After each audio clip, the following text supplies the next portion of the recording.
Yo, what's up? This is JD Pex. Welcome sa ating another video. Dito sa ating video ay pag-uusapan natin ang bagong produkto na nilabas ni Mbabe. At ito si Mbabe Tank Pro. Isa ito sa pinaka-advance sa produkto na ginawa ni Mbabe ngayon. Kaya sa video na ito ay alamin natin kung ano nga ba yung features dito, kung paano nga ba ito gamitin, kung best budget friendly ba talaga ito, o kung worth it ba talaga itong bilhin. Kung interesado ka sa produktong ito, ay patapusin mo itong video natin hanggang dulo. At syempre, bago natin simulan ang ating pagtatalakay sa ating Mbabe Tank Pro, ay mag-unbox muna tayo ng ating Mbabe Tank Pro natin. Kung sakali nag-order man kayo ng inyong Tank Pro, ay ganito mismo yung makukuha ninyo. So first of all, ay itong box natin. Kapag bubuksan nyo yan, ayan, tapos ganito yung bubungad sa inyo. Ayan, so meron tayong mga papers dito. So una, meron tayong effects list description. Dito natin makikita kung ano yung mga nilalaman ng mga distortion natin, yung mga amp, at saka kung saan din sila nag-base. Ayan yung amp and yung cab natin. And then next, we have the manual ng ating Tank Pro. So anong nangyari dito? Medyo kumapal siya. So marami tayong babasahin dito kasi ang dami niyang page, oh. Kung makikita nyo, ang dami niyang page. Ayan, pero hindi muna natin yung babasahin. So next naman ay yung provided USB Type-C natin. Kung gusto nyo siya i-connect sa inyong mga PC or laptop, ito po ang gagamitin ninyo. And then last ay yung pinaka mismong unit natin. So ilabas muna natin siya sa kanyang box and plastic. Ayan. So ito na yung ating Mbabe Tank Pro natin. Ayan, no? Kung makikita nyo, ang ganda, oh, ang gara. Ayan. So ang kulay nga pala ng aking pinili ay yung kulay green. Ayan. So pagkakaalam ko, ang available pa sa ngayon, which is yung black, silver ata or white yon, tapos yung green. Yung red and navy blue, I think soon magkakaroon din siya ng ganong klaseng kulay. So as of now, ang pinili ko ay yung ganitong klaseng kulay. Kasi parang OG classic yung Tank G, diba? Kung ano yung pinaka original color ni Tank G noon. Ayan. Pero ngayon marami ng kulay yung Tank G. So ito yung pinili ko, yung OG classic na Tank Pro. Ayan, no? Kung titignan nyo, ang gara. Tapos dito naman sa ating likod, may kita nyo dito yung kung ano yung gagamitin yung charger. Okay, nandyan sa likod. Mababasa nyo yan. Kung ano yung mga dapat na isasaksak nyo para ma-charge siya ng tama at hindi agad masisira. And then next, we have the interface. Ayan. So ito ang ating Mbabe Tank Pro natin. At para magkaroon kayo ng ideya kung ano nga ba yung mga tatalakayin natin tungkol dito sa pedal na ito, may papakita ko sa inyo.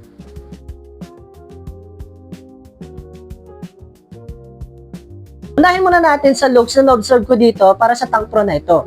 So para sa akin, bagay na bagay talaga yung pangalan niya na Pro dahil nga talagang literal na nag-upgrade siya into Tank G. Dahil kung makikita mo nga rin naman, ayan, napaka-premium ang kanyang dating, naka-metal chassis na rin ito. So meaning, matibay siya at talagang matagal siya gamitin. Dito sa ating Mbabe Tank Pro ay meron tong 4 na foot switch at ito sila.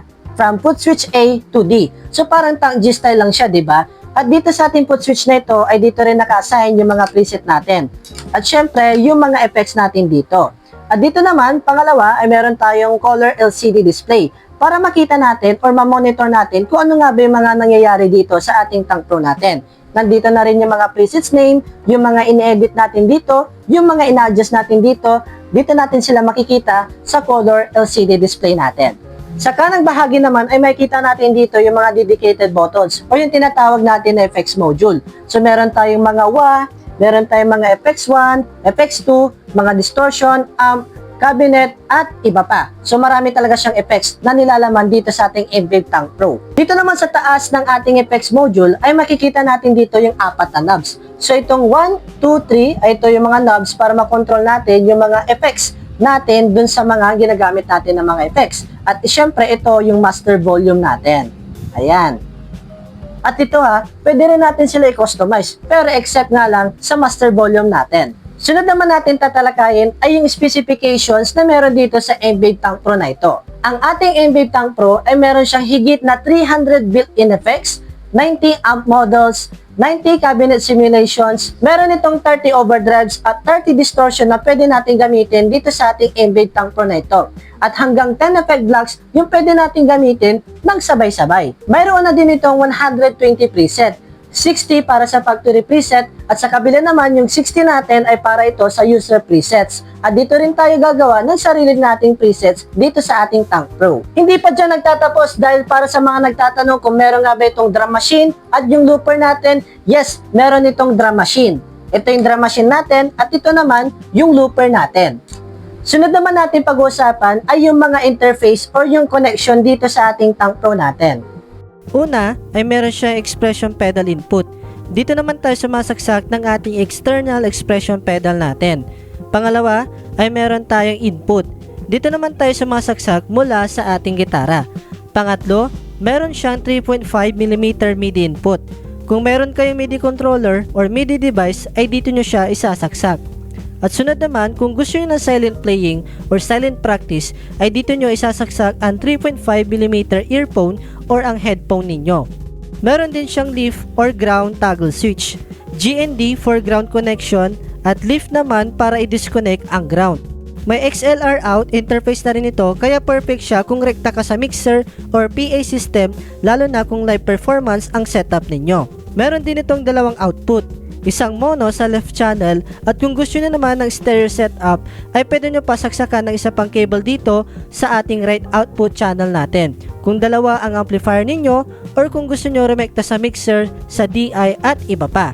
Next naman ay dito sa maliit na butas na ito. Ito, dito natin mamamonitor kapag tayo ay nagcha-charge. So kulay red kapag nagcha-charge pa siya at kulay blue naman ay kung fully charged na siya. Parang sa Tank G lang. Dito naman sa USB interface ay dito naman tayo sumasaksak ng ating provided na USB Type-C cable upang may connect ito sa ating laptop or PC kapag tayo mag-update ng firmware, gagamit ng MFX at iba pa. Built-in interface na rin siya, kaya pwede rin tayo makapag-record kahit gamit lamang ang ating mga cellphone. At ang panghuli natin ay ang ating power switch. Dito naman natin pina-power on and off ang ating Tank Pro natin.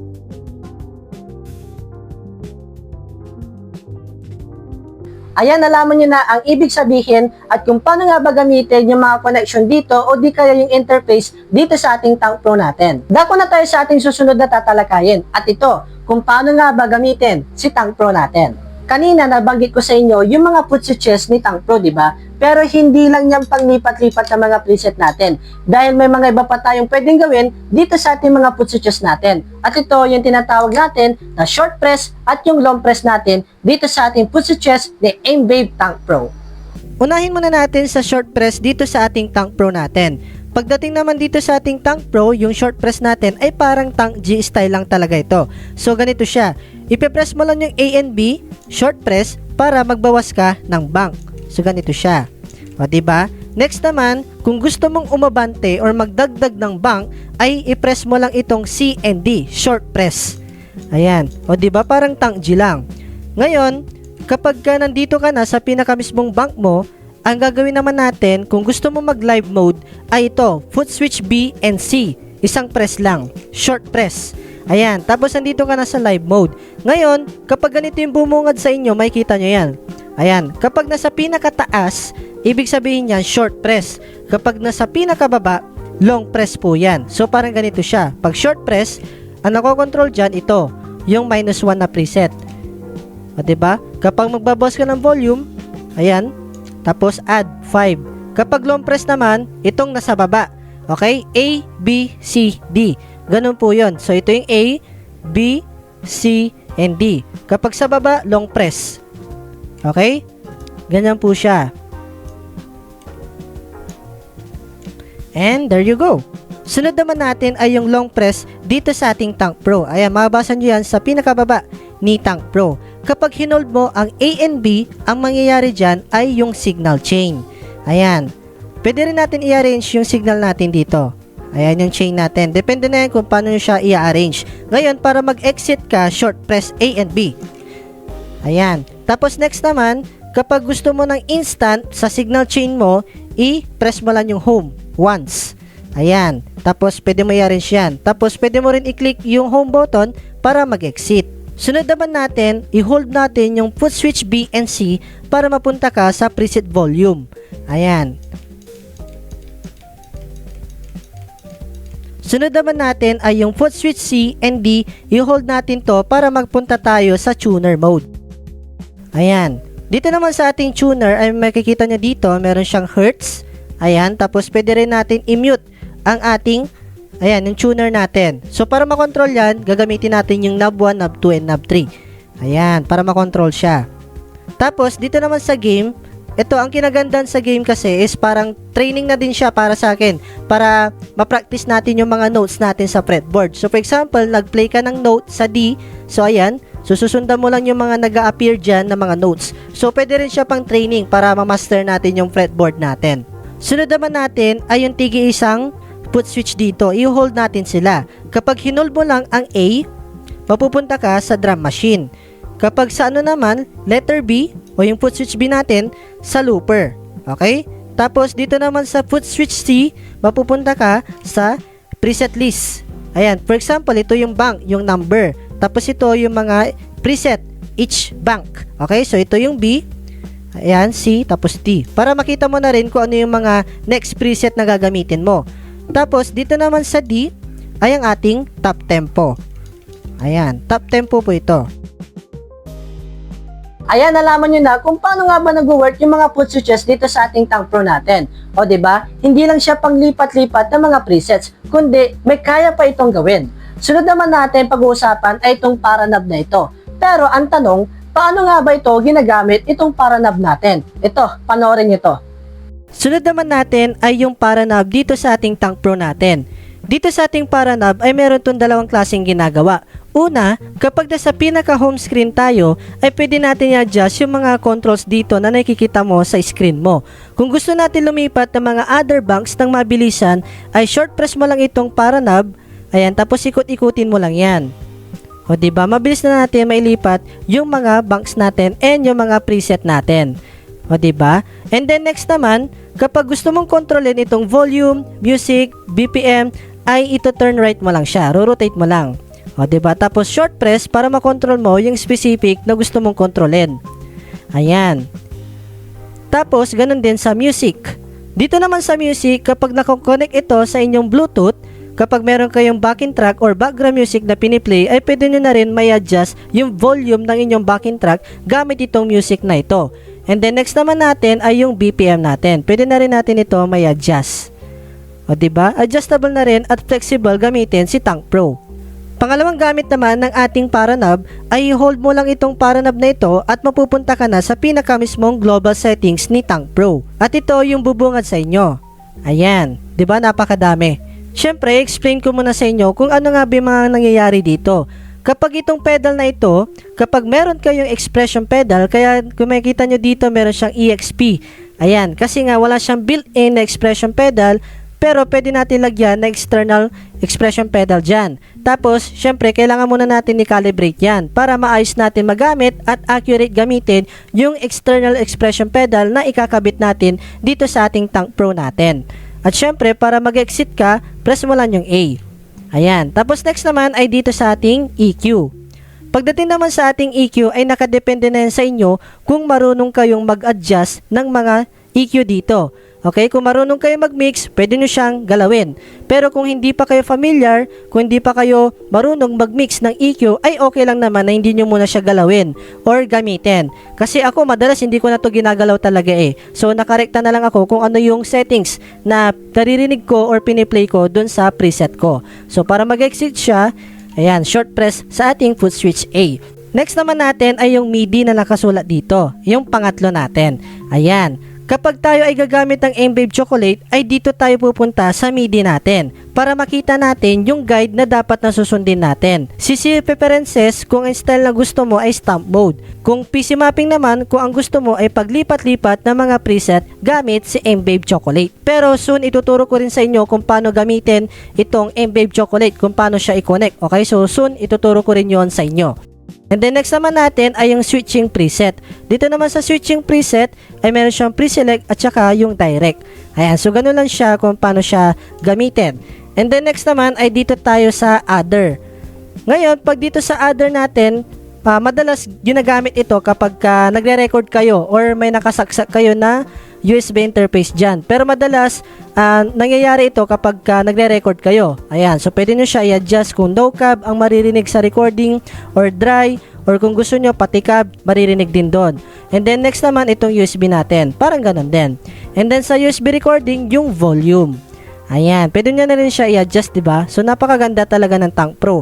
Tapos dito sa pinakababa, yung kulay ng buong foot switch. Ayan, so na makikita nyo, naka gold color tayo. Pwede nyo na rin yan may adjust. O, diba? Pero ang ano dito, buong kulay yung makukulayan. I mean, buong foot switch yung makukulayan. Ayan, for example, dito tayo sa purple, i-home mo lang yan, tapos magiging purple na. O, diba? And then next naman tayo ay yung BT or yung Bluetooth natin. Kapag ito turn right natin yan, mag-on na yan. Kapag turn left, mag-off. Pero may other thing pa para ma-open natin yung Bluetooth natin. And as you can see, yung dito, yung BT, naka-off pa yan. So parang black box lang ito. So hold press mo lang yung home button, tapos magpa-power on na yung Bluetooth natin. Hold press ulit para mag-power off.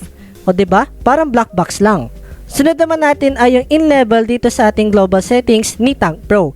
Pagdating naman sa in-level, ay ito yung parang pinaka-input sounds ng ating gitara. At kung naka-Stratocaster kayo na gitara, at kung sa tingin ninyo mahina yung output volume ng pickup ninyo, yung pinaka-mismong gitara ninyo, ay subukan ninyong mag-adjust dito ng gain. Ayan. Pwede nyo rin siya i-adjust. Again, hindi to effects yung pinaka-input sounds ng gitara ninyo. Pero, kung naka-humbucker naman kayo or naka-high-end pickups, kahit huwag nyo na itong galawin. Sunod naman natin dito ay yung active LED. Ayan, dito naman sa active LED, ito yung kulay ng each preset or foot switch. So, pwede natin palitan ng kulay ito. Depende na lang sa gusto mo. Ayan. For example, let's try color green. Ayan, tapos dito naman sa knob 2, yung letter S. Ayan, sa letter V, itong knob 3 para makontrol sila. Ayan, tapos makikita nyo rin dito yung monitor kung gaano ka level yung color na gusto ninyo. Ayan. For example, okay na kayo dyan sa color na napili ninyo. So, i-click nyo lang yung home para mag-save. O, diba? Pero kung gusto nyo ng lahatan, gawin nyo yung dun sa other. Okay? Kapag yung isa-isang foot switch lang or preset, ito siya. Diba? Kulay green na siya. O diba? Dito pa lang sa paranab na ito, marami na tayong pwedeng gawin dyan. Kaya't ito, sa susunod natin tatalakayin ay itong mga knobs naman na ito. Itong maliliit na nakikita nyo. Pero paano nga ba ito ginagamit? Ito, panoorin nyo itong video na ito. Ang isusunod na ituturo ko naman sa inyo ay kung paano ginagamit at i-customize itong mga knobs natin. So ganito lang siya kadali. Kung makikita nyo dito sa ating screen ng ating preset, ay ito yung mga kinokontrol nila. Kapag knob 1, itong block 1. Kapag knob 2, itong block 2 natin. Kapag knob 3, itong block 3 natin. Ngayon, ang tanong, paano natin yan i-customize? Ganito lang po yan kadali. So, for example, ang gusto kong makontrol dito ay si noise gate. So, pupunta lang tayo dito sa noise gate natin, pero ang gagamitin nating style dito ay black box style. Okay? So, parang ginagawa natin dito ay black box na may pagka MK300. Ganon siya. So, pipili lang natin yung noise gate, press mo lang ng isang beses si Paranab, tapos kung ano yung available na settings dyan, pipili ka na lang doon. Okay? So for example, ito yung available na settings sa ating noise gate. Ayan, i-click mo lang yan ulit. Tapos, kapag nagkulay red na yan, pipili ka naman dito sa knob natin kung sino yung gusto mong i-control para sa ating noise gate. Ngayon, for example, ang gusto kong i-control sa aking noise gate ay si knob 1. So ikutin mo lang siya ng isang beses. Kapag nag-knob 1 map na yan, okay ka na. Goods ka na dyan. So home mo lang siya, tapos makokontrol mo na yung noise gate. O diba? For example, dito sa ating block 2, ang gusto kong makontrol dyan ay yung cab natin. So uulitin lang natin yung ginawa natin. Punta ka sa cab, tapos pili ka dito kung ano yung gusto mong kontrolin dyan. For example, yung level ba, yung low cut, yung high cut, depende na yan sa inyo. So ang gusto kong kontrolin ay yung level. So ipipress mo ulit siya, tapos knob 2 or it's either knob 3, depende na yan sa inyo. So knob 2 ang gusto kong pang control. Ayan, tapos home mo, tapos makokontrol mo na yung cabinet. O diba, ganun lang kadali para ma-customize natin yung mga knobs natin dito, except dito sa ating master volume natin. Ayan, nalaman nyo na din kung paano nga ba nag-work itong mga knobs na ito. O diba, napakadali lang gamitin. Ngayon, susunod naman natin ay kung paano tayo mag-save and swap ng mga presets natin dito sa ating MBave Tank Pro. Ang isusunod na ituturo ko sa inyo ay kung paano nga ba mag-save and swap preset dito sa ating Tank Pro natin. So, unahin muna natin sa pag-save ng ating mga preset. So, for example, may ginawa ko ditong preset na GD Metal or pwedeng GD Distortion. So, meron tayong noise gate, meron tayong amp na distortion, meron din tayong cabinet. And then, for example, goods na kayo sa pagtitimpla, ganyan. Nakapagtimpla na kayo ng depende sa gusto ninyo. Ayan. Ngayon, next naman na gagawin natin, save button. Press nyo yan, tapos ito yung bubungad sa inyo. At kung makikita nyo to, ayang tatlo na yan, ang kinokontrol nyan, ito. Okay? Para makontrol natin yan, ito po sila. Kung gusto nyo ng big caps or capital letter, ito po, knob 1. Kapag gusto nyo ng space or backspace, itong knob 2. Okay? And then itong knob 3 naman, pang save or swap preset. Pero ang gagawin muna natin dito ay yung save preset. Okay? So itong para knob, iabante lang natin yan. Ang gagawin natin dito, backspace. Okay? Magbubura muna tayo ng letter. Siyempre, papalitan natin ang pangalan yan. Okay, so ganito lang siya. Ayan. Kung makikita nyo dito, may sobra, i-adjust nyo lang sila. Okay? So, para ma-erase natin sila. Sobrahan nyo lang. Ayan. Lagpasan nyo lang yung mga letter para mabura. Ngayon, kapag nabura na lahat, gusto nyo palitan ng pangalan, i-rename sila. So, ganito lang. Siyempre, gusto ko ng capital letter. Ayan. Let's say, GDX na lang para mabilis, no? GD, tapos space, knob 2, gamit tayo. Tapos, press, punta ka sa X. Ayan. For example, goods ka na dyan. Tapos, save mo lang. Para mag-save na siya. Ngayon, next naman tayo sa swap preset natin. Meron akong ginawa dito na isa pang preset, yung GDZ. Ito naman ay clean ambient. Ayan siya. For example, goods ka na rin dyan sa pagtitimpla mo. Ngayon, pagpapalitan lang natin sila. Pero hindi mabubura yung preset. Kaya nga swap magpapalitan lang sila ng pwesto. So for example, itong GDX, ilalagay ko lang yan sa 29B. Okay, sa put switch B natin. Ganito lang sila kadali gawin. So for example, nandyan ka. So ang gawin mo muna, knob 3. Gawin mo siyang swap. Tapos press mo tong para knob. Tapos ilagay mo siya sa 30. I mean sa put switch B. Sorry. Ayan, lagay mo siya sa put switch B. Tapos kung goods ka na dyan, ay save mo lang. Ayan, tapos nandito na yung GDX. Kanina nandito yung GDX, ngayon lumipat na dito. Ito, take note, hindi mawawala yung preset. Kumbaga magpapalitan lang sila ng pwesto. At ganito kung paano mag-save and swap preset. Ayan, nagkaroon na kayo ng ideya kung ano nga ba meron dito sa ating Tank Pro at kung paano nga ba ito gamitin. Part 1 pa lamang ito at meron pa tayong part 2 na susunod sa ating video, kaya abangan ninyo yung mga ilalabas kong video tungkol dito sa ating Enwave Tank Pro natin. Kung gusto nyo pala mag-avail or mag-order ng ating Enwave Tank Pro, ay available yan sa ating air supply. At syempre, huwag niyong kakalimutan gumamit at mag-mention ng ating name na GDPEX para makakuha kayo ng discount. Kung nag-enjoy kayo at may natutunan kayo dito sa aking video tungkol dito sa ating Enwave Tank Pro, ay huwag niyong kakalimutan mag-follow sa aking mga social platforms para updated kayo palagi sa mga ilalabas ko mga bagong video. Kung may mga suggestion kayo and concerns regarding dito sa ating Enwave Tank Pro, ay pwede niyong i-comment dyan sa ating comment section at susubukan natin sagutin yan sa ating mga susunod na ating video. Ayan, dito na tatapos ang ating video. Maraming salamat ulit sa inyong panonood ng aking video na ito. At ito, part 1 pa lamang ito. Meron pa tayong part 2 na abangan dito sa ating Enwave Tank Pro na ito. Kaya ayan, pag-follow lang kayo at abangan nyo lagi yung mga videos ko. I-share nyo na rin tong video natin para mapanood rin ng iba, no? So hanggang dito na lang yung video natin. And again, kita-kits ulit tayo sa aking mga video. And this is JD Pex and Kier Procon. Let's go!